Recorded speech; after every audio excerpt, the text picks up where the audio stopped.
More organics are coming through because we're running more material. True enough, indeed. No. I'm sure they are doing their job. Yes, indeed. Excellent work, Fred.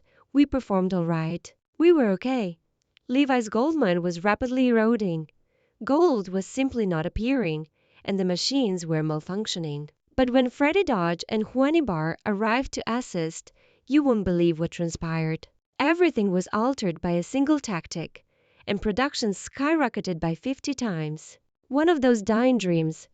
A young miner named Levi was having serious problems with his partner, Corey, deep in the mountains. All of their resources and hopes had been invested in a tiny hard rock mine. Their dream was becoming a nightmare, but they still wanted to strike it rich. Even though they were working extremely hard every day, they were hardly discovering any gold.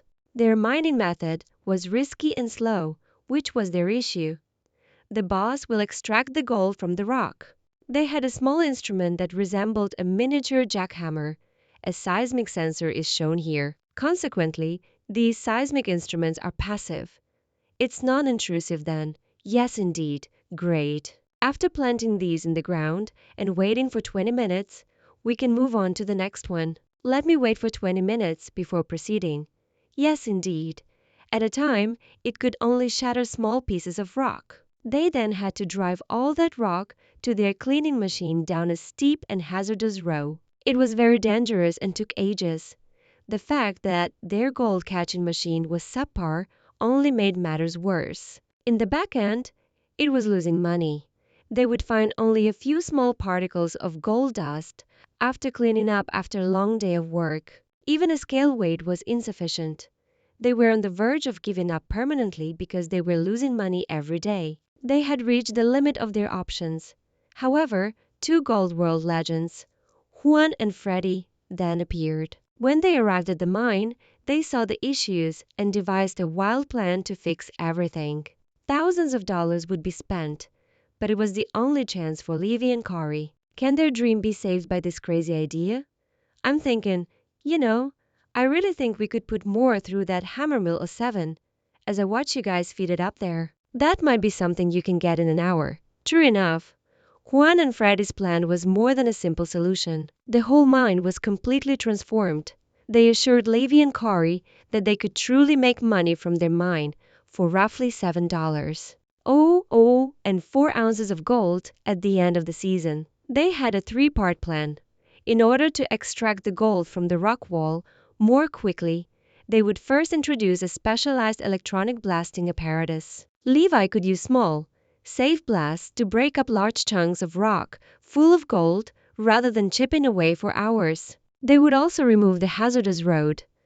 A long 180-foot pipe that would connect the cleaning machine to the top of the mine was to be installed. The crushed rock would slide straight down the pipe if they simply threw it into the top. It was quicker, much simpler, and safer. In place of the table, place a salad box and then insert the end into a catch pen. Pump that stuff all the way to the spiral summit. Cut off the spiral's heavy parts. Third, they would create a completely new method for catching gold.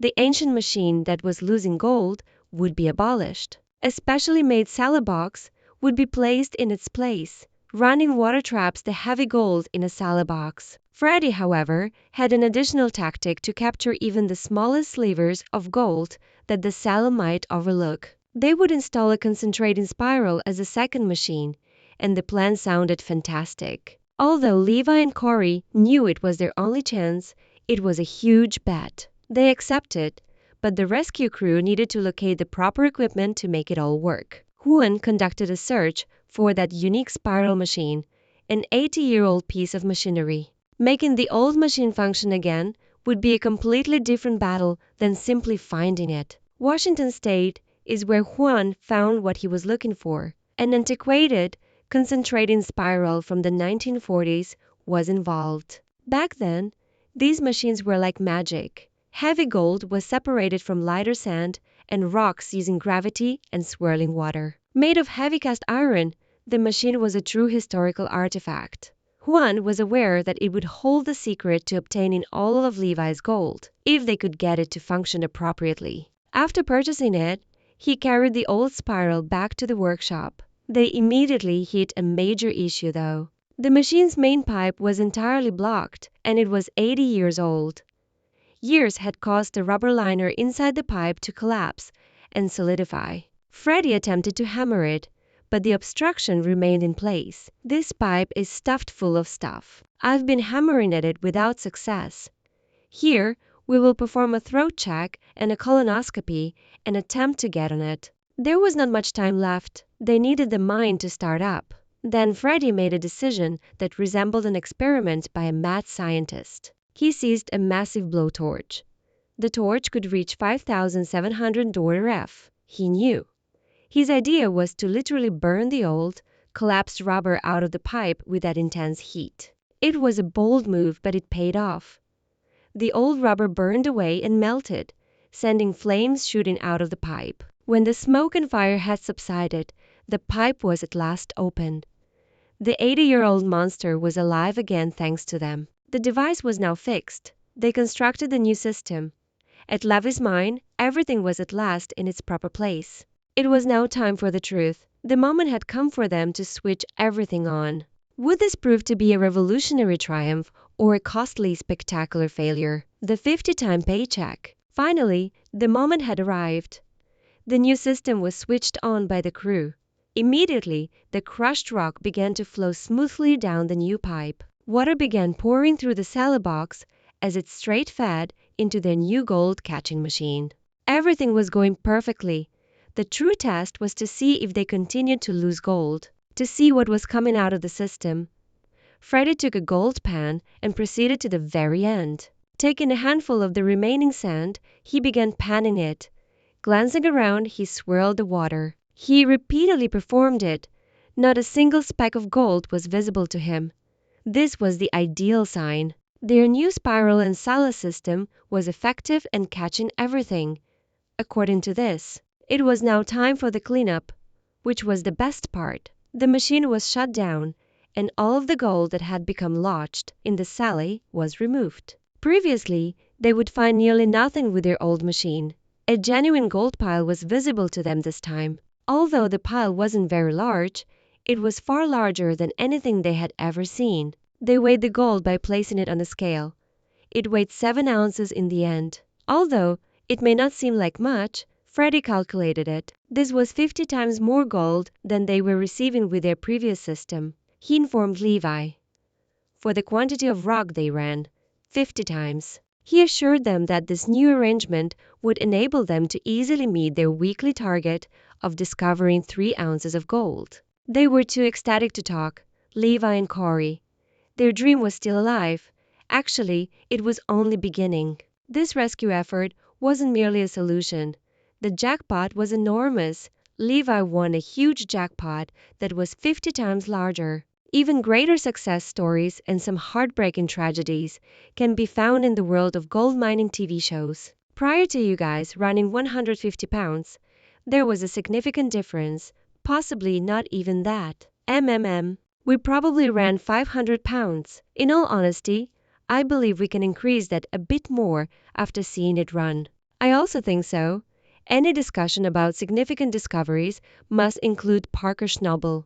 Parker has established himself as a genuine mining legend during the gold rush era. He has mined more than 8,000 ounces of gold worth over $15 million with his crew in some seasons. Millions of dollars were spent on enormous old dredges that Tony Beats, another legend, brought back to life in order to extract thousands of ounces of gold from the earth. With a lot of intelligence and large machines, these guys demonstrate what is possible. However, there has been some sadness in the gold rush world as well, and the death of Grandpa John Schnabel was one of the saddest tales. He was both Parker's mentor and his grandfather. Grandpa John's kindness and wisdom won the hearts of the audience. For years, he was the focal point of the show. Additionally, everyone, including all of the fans, was devastated by his death at the age of 96. The mining community experienced another tragedy more recently. One of the cast members, Jesse Gowans, died unexpectedly while touring a gold mine. All were shocked, and it served as a sobering reminder of how fleeting life is. These tales demonstrate that there are other considerations besides money in the gold mining industry. It has to do with friendship, family, and loss. The greatest drama occasionally occurs in a courtroom or business transaction rather than in the dirt. But the high stakes of gold mining make for some incredible stories. Rick Harrison, another TV personality, has had his biggest arguments over his family and money. Distinct problems, distinct treasures. Even with rare gems and gold nuggets, big money can lead to big problems. We've witnessed it with the opal miners, and is undoubtedly with Pawn Stars Rick Harrison. Even though he is dealing with antique collectibles rather than gold, the drama is equally significant. Rick's own mother's lawsuit was one of his main issues. She accused him of deceiving her into granting him authority over the family businesses and their finances, and she brought him to court. It is always sad to see a family fight like that, and it revealed to viewers that the happy family they saw on TV had some serious problems. In addition, Rick is renowned for being a lowball king. It is well known that he offers people far less than the true value of their goods. Many people view him as a tough and occasionally unfair man because of the way he conducts business. You can get a pawn license, everyone says. They are worth a fortune. According to what I've heard, they can range from $500,000 to $1 million. To obtain it from someone, you must wait for them to pass away.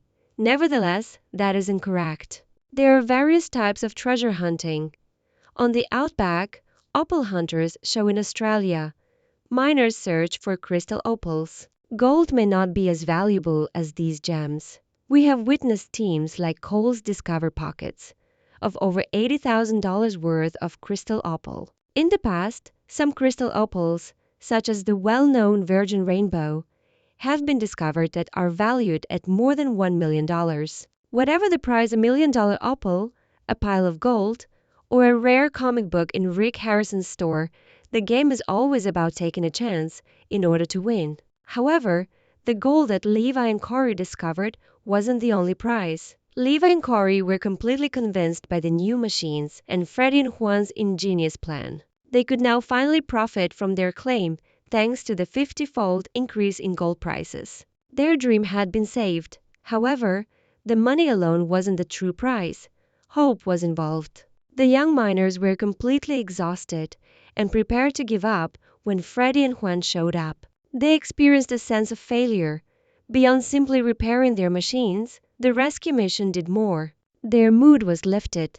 It proved to them that a disaster can be turned into a great success with a little forethought, diligence, and good people's support. We were saved by Juan and Freddy. How do the miners who don't receive a visit from TV, celebrities fare? Is the system fair, or is it just entertaining? Subscribe and leave a comment.